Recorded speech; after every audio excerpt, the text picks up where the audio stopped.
Olá, meu nome é Arthur, eu estou aqui hoje para falar sobre partenogênese, um conceito de genética e de biologia. E o que é partenogênese? Eu gosto de pensar em partenogênese como, tu pega a palavra só para ajudar a lembrar, né? Partenogênese, partigênese, gênese é de nascimento e parte é de alguma parte, então seria o nascimento de alguma coisa por somente uma parte. E o que seria essa uma parte? Partenogênese é basicamente quando um embrião se desenvolve a partir somente do gameta feminino, ou seja, não vai ocorrer fertilização do macho, do gameta masculino, né?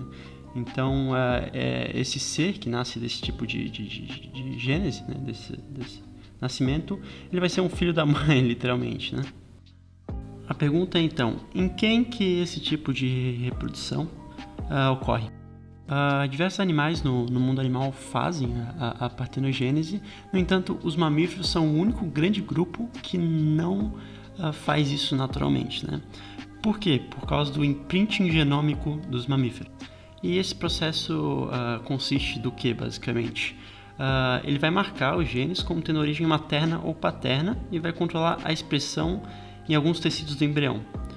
Ou seja, esse mecanismo vai impedir a ocorrência de partenogênese, porque caso tu tenha um mamífero gerado somente de uma mãe, né, dessa forma ele vai inviabilizar certos genes, né, assim não permitindo o desenvolvimento do embrião. Daí você pode estar se perguntando, nossa, como é que a partenogênese é diferente de uma reprodução assexuada típica, né? E o motivo é simples, né? É que na reprodução assexuada típica, o organismo vai se desenvolver a partir de células somáticas, né? Enquanto que na partenogênese vai ter células gaméticas, né? E assim, não é só porque a gente fala de partenogênese que quer dizer que vai ter ausência de um ser masculino, né? Um ser de sexo masculino da espécie. Algumas espécies precisam da cópula, né? do ato sexual, mas a única coisa que vai acontecer é que o óvulo não vai ser fecundado, né? E a partenogênese, assim como qualquer outro tipo de reprodução, ela vai ter seus pontos positivos, né? Então, assim, a reprodução sexuada, ela vai ter uma maior possibilidade de variabilidade genética, vai também permitir eliminar algumas mutações ruins, né? Enquanto que a partenogênese, ela pode ser vantajosa em caso de, tu quer colonizar um novo ambiente, ou tua espécie tem que rolar uma manutenção da tua espécie em um ambiente, ou até mesmo em ambientes com poucos machos disponíveis para reprodução, né? E ela também está associada à determinação de sexos em algumas espécies, né? Por exemplo, nas abelhas. Então aí sobre a partenogênese, quais os tipos de partenogênese, né? Pode ter a obrigatória, a facultativa ou a cíclica, né? Bom, a cíclica é basicamente quando tem um ciclo, né? Ou seja, quando eles alternam gerações. Então, vamos reproduzir sexuadamente, assexuadamente, sexuadamente, assexuadamente, né? Isso ocorre muito nos pulgões, né?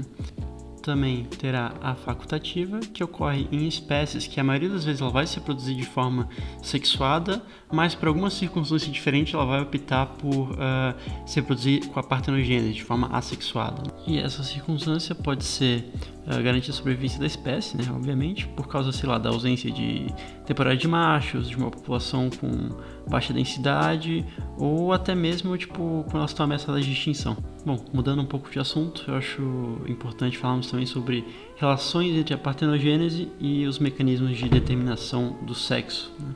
Então, assim, para determinar o sexo animal, isso pode estar conectado ao quê? Ao dimorfismo cromossômico, ou seja, animais de sexos diferentes possuem cromossomos sexuais diferentes, né? Ou a fatores ambientais, como a temperatura que está submetido o ovo, né? Então, no caso dos animais partenogênicos, eles podem possuir apenas um tipo de cromossomo sexual, como é o caso de alguns gafanhotos, que a fêmea vai ser XX e o macho X0, ou seja, ele não vai ter o segundo, né? Ou terão sistemas que são normais, né? Tu vai ter XY ou XX, né? E aí, pode ser sistemas onde a fêmea é heterogamética ou o macho é heterogamético, né? E vamos falar também das classificações dentro disso, né? Então, a partenogênese vai receber diferentes nomes para quando ela produz apenas fêmeas ou apenas machos ou ambos os sexos, né? E esses nomes são telitoquia, quando a partenogênese produz apenas fêmeas, né? E essas fêmeas são as homogaméticas, né? Então um exemplo disso é o escorpião amarelo. Agora o oposto, né? Quando a partenogênese leva apenas à produção de machos, é chamado de arrenotoquia. E esse termo normalmente é empregado para designar o sistema haplodiploide, né, que é o das abelhas. E por fim, né, temos a partenogênese, que pode dar origem a ambos os sexos, né, e ela denomina-se deuterotoquia ou anfitoquia. E ela ocorre em espécies em que a determinação do sexo baseia-se no sistema ZW. Né? E agora eu vou explicar um pouquinho desses sistemas que eu falei brevemente ali no começo, mas eu acho melhor falar a fundo. Então, por exemplo, quando ocorre o sistema ZW, onde a fêmea é heterogamética, né? Ela tem os dois gametas ali, o Z e o W, isso vai permitir com que ela gere machos e fêmeas. Por quê? Porque o macho vai ser ZZ e a fêmea vai ser ZW, ou seja, ela tem toda a informação que ela precisa para gerar um ser. Agora, no outro caso, por exemplo, dos gafanhotos, onde XX equivale à fêmea e XZ equivale ao macho, ela só vai conseguir gerar machos por partenogênese, porque ela precisa do outro X vindo fertilizar, né, o gameta dela, vindo de outro ser de um macho da espécie dela. Né? Resumindo, nesse caso, ela só vai conseguir fazer partenogênese com o sexo que usa somente um cromossomo sexual. Né? Continuando, vamos falar sobre relações entre partenogênese e meiose. Então, o desenvolvimento partenogênico ele pode acontecer por vários mecanismos citogenéticos, e eles são classificados quanto a ausência ou a presença de meiose na gametogênese. Então teremos a partenogênese ameiótica e a partenogênese automítica ou meiótica. Então a ameiótica, como o nome fala, é quando a meiose é completamente suprimida e os gametas são formados por divisões mitóticas. Né? Agora, os casos em que a diploidia é restabelecida antes ou durante ou após o processo de meiose são chamados, né, de automítica ou meiótica.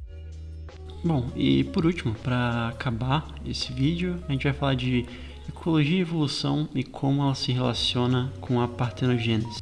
Então, assim, muitos evolucionistas vão defender que a partenogênese é um beco sem saída numa linhagem, né?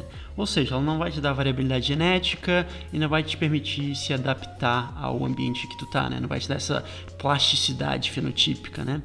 Mas, apesar desse argumento, você pode ver que diversas espécies que fazem a partenogênese possuem populações numerosas, elas estão distribuídas em vários lugares e esses fenótipos mais gerais eles te permitem se adaptar a diversos ambientes, entendeu? Então não tem tempo ruim para esses caras. E quando essas espécies apresentam uma ameaça de extinção, né, se deve muito mais à perturbação genética que vem do cruzamento entre fêmeas e machos do que essa falta de adaptação ou ausência de habilidades coevolutivas. Então, assim, em ambientes extremos que apresentam escassez de água, grandes variações de temperaturas ou grandes altitudes, as espécies partenogênicas são muito mais comuns do que as espécies bissexuadas, né? Mas principalmente no processo de colonização de novos ambientes, a partenogênese pode ser muito mais vantajosa sobre a reprodução sexuada, porque ela vai permitir a multiplicação rápida da tua espécie, né? Além disso, na ausência de machos, seja em ambiente natural ou em cativeiro, a partenogênese vai garantir a manutenção da espécie por algumas gerações, né? Então vai ser uma vantagem reprodutiva importante que também tem que ser considerada. Então, finalizando, a partenogênese é mais um modo de reprodução em animais tão bem estabelecido em algumas espécies quanto os tipos mais convencionais de reprodução sexual e assexual, e a consequência de mecanismos citogenéticos diversificados. A discussão sobre as implicações ecológicas e evolutivas da partenogênese permitem um novo olhar sobre a importância desse tipo de reprodução. Apesar das conhecidas vantagens da reprodução sexuada, espécies que se reproduzem por partenogênese aparentam estar adaptadas. Algumas delas estão estabelecidas há mais de 100 milhões de anos, o que contradiz a hipótese comum de que o aparecimento desse tipo de reprodução seria apenas um acidente. Esse foi meu vídeo sobre partenogênese. Se você ficou interessado, tem o artigo que está disponível. E se você ficou mais interessado ainda, tem bastante conteúdo na internet sobre isso, explicando mais a fundo, sabe? Então, por favor, se você gosta de biologia, se você curte esse tipo de conteúdo, não pare aqui, sabe? Continue estudando. Muito obrigado por assistir até aqui.